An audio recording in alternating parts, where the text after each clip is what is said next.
খালি চোখে বাংলাদেশের মানচিত্রের দিকে তাকালে যে কোনো কারণে মনে হতে পারে ছোট্ট একটি দেশ, তিন দিকে ভারত, একদিকে বঙ্গোপসাগর, আর খুব সহজেই দেশটিকে কবজা করা যাবে।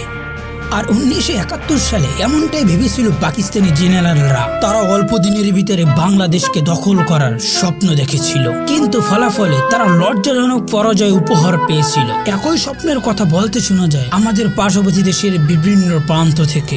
যখন কোনো দেশের ক্ষমতাসীন দলের নীতি নির্ধারণকারীরা কোনো দেশে আগ্রাসন চালানোর কথা বলে, তখন বুঝতে হবে সে দেশের জাতীয় নিরাপত্তা সংস্থা রুদ্ধতর বৈঠকে এসব আক্রমণের সম্ভাবনার কথা কিছুটা হলেও আলোচনা হয়ে থাকে। ভারতের সঙ্গে যুদ্ধ হলে কয়েক মিনিটের ব্যাপার, কয়েক মিনিটের ভিতরে কয়লা হয়ে যাবে তো বাংলাদেশ।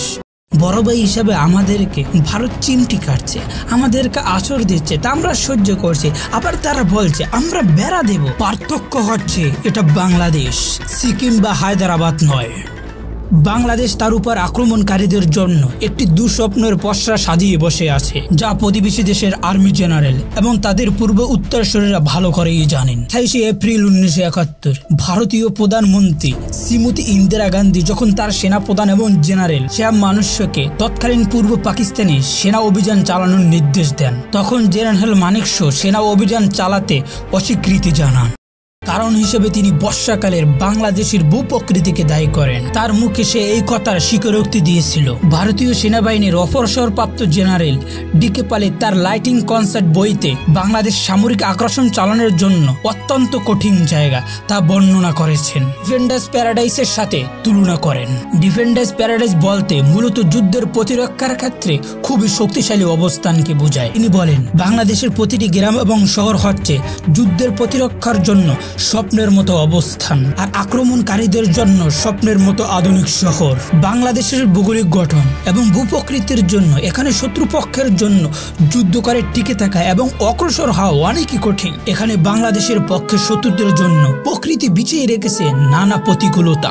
বাংলাদেশের টোপোগ্রাফিক মানচিত্রের দিকে তাকালে দেখা যায় আমাদের পূর্ব সীমান্তে ঢাল হয়ে দাঁড়িয়ে আছে ডারশিয়ার এই যুগের পাহাড় সমূহ, যেগুলো বাংলাদেশের সামরিক বাহিনীর কাছে হাতের তালুর মতো চেনা হলো শত্রুপক্ষের কাছে অচেনা এক গোলক ধাঁধা।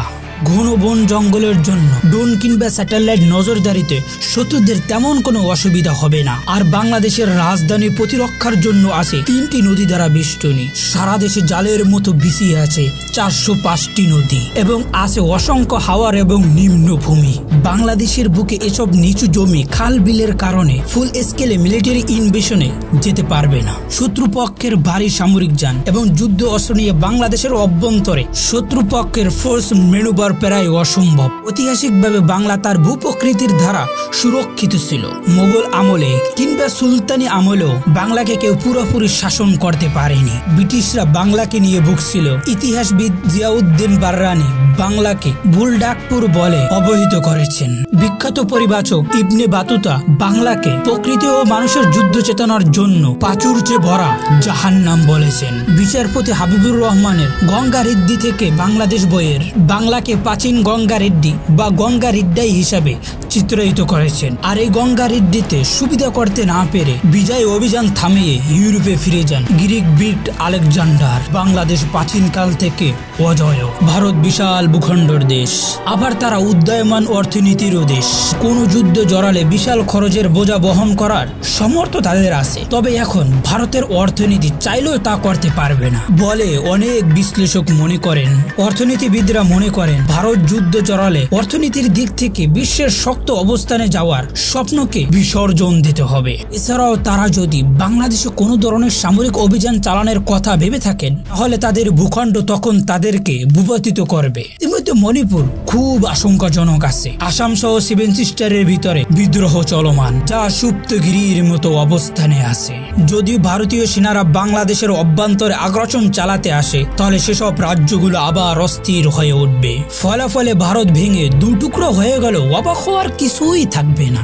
আধুনিক সমাজবিদরা বলেছেন, কোন দেশের ভূখণ্ডে আগ্রাসন চালানোর জন্য সেনাবাহিনীর আর্টিলারি বা গোলন্দাজ ইউনিট, ট্যাঙ্ক ইউনিট এবং পদাতিক ডিভিশন সব থেকে বেশি প্রয়োজন। আর তারাই শত্রু দেশের অভ্যন্তরে ভূখণ্ড দখল রাখে। আর প্রাপ্ত তথ্য অনুযায়ী ভারতীয় সেনাবাহিনীর 37টি পদাতিক ডিভিশন রয়েছে। নিরাপত্তা বিশেষজ্ঞ এবং সাবেক বিডিআর মহাপরিচালক মেজর জেনারেল অবসরপ্রাপ্ত ফজলুর রহমান জানাইছেন, এই সময়ের মধ্যে রাজধানী নিরাপত্তা এবং কৌশলগত রিজার্ভ হিসাবে 6 ডিভিশন রয়েছে। পাকিস্তানের সীমান্তে 6 ডিভিশন আর চীনা সীমান্তে 9 ডিভিশন মোতায়েন করে রাখা হয়েছে। আর বাংলাদেশের অভ্যন্তরে আগ্রাসন চালানোর কথা ভাবলে ভারতকে সর্বোচ্চ 16 ডিভিশন সেনা নিয়ে বাংলাদেশের ভিতরে আসতে পারবে। অন্যদিকে বাংলাদেশের সেনাবাহিনী এবং বিজিবি মিলিয়ে প্রায় 16 ডিভিশন পদাতিক সেনা রয়েছে। এছাড়াও বাংলাদেশের আছে 61 লক্ষ প্রশিক্ষিত আনসার সদস্য, পুলিশ এবং অন্যান্য বাহিনীর শক্তিশালী মজুদ।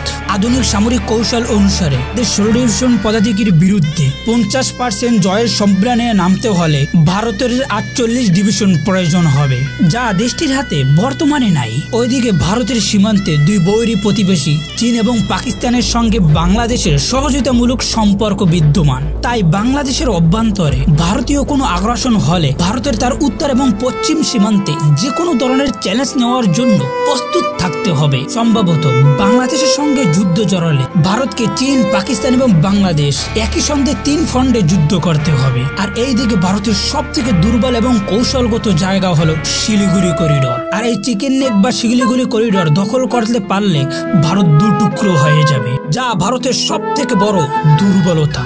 এদিকে ভারত যদি বাংলাদেশে কোনো রকম সামরিক অভিযান চালায় তবে জাতিসংঘ এবং পশ্চিমা শক্তিশালী দেশগুলো সহজেই ভালো করে মেনে নেবে না। পরাশক্তিগুলো কখনোই উদয়মান পরাশক্তিকে কখনোই মেনে নেয়নি।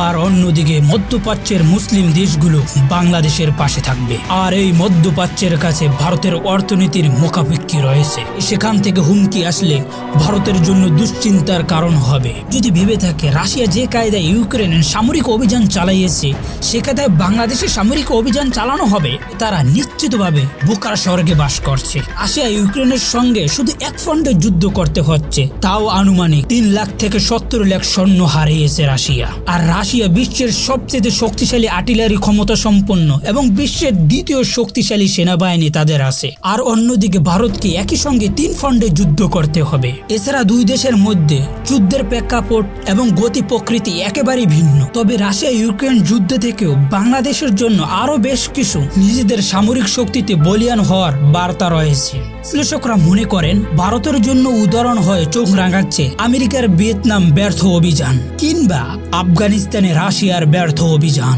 এছাড়া ভূকৌশলগত সার্বিক বাস্তবতা ভারতীয় জেনারেলদেরকে বাংলাদেশের সামরিক অভিযান চালানোর বিলাসিতা ভুলে যেতে বাধ্য করবে বলে মনে করেন বেশিরভাগ বিশ্লেষকরা। আর বাংলাদেশের সাথে যে কোনো রাষ্ট্রের সাথে বা যে কোনো দেশের সাথে যুদ্ধ বাঁচলে বাংলাদেশের প্রতিটি গ্রাম হবে এবং প্রতিটা ঘর হবে সেনাবাহিনীর ক্যান্টনমেন্ট।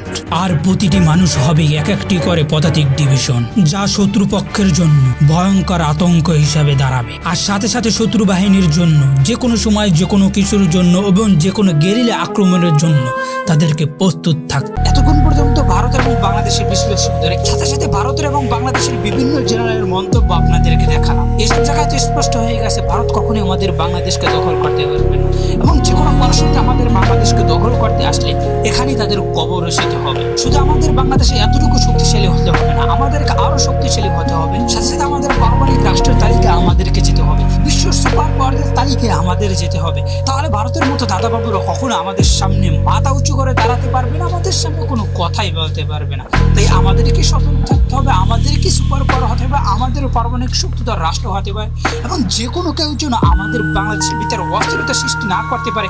বিশেষ করে ভারতের গোয়েন্দা সংস্থারাও আমাদের বাংলাদেশের ভিতরে ইদানিংকালে অস্থিরতা সৃষ্টি করতে চাইতেছে, সেদিকেও আমাদেরকে সতর্ক থাকতে হবে। তাই ভালো থাকবেন, সুস্থ থাকবেন, চ্যানেলের পাশে থাকবেন। যারা এখন পর্যন্ত এই চ্যানেলকে সাবস্ক্রাইব করেন অবশ্যই আমাদের এই চ্যানেলকে সাবস্ক্রাইব করবেন। যারা ফেসবুক পেজ থেকে দেখতেছেন অবশ্যই ফলো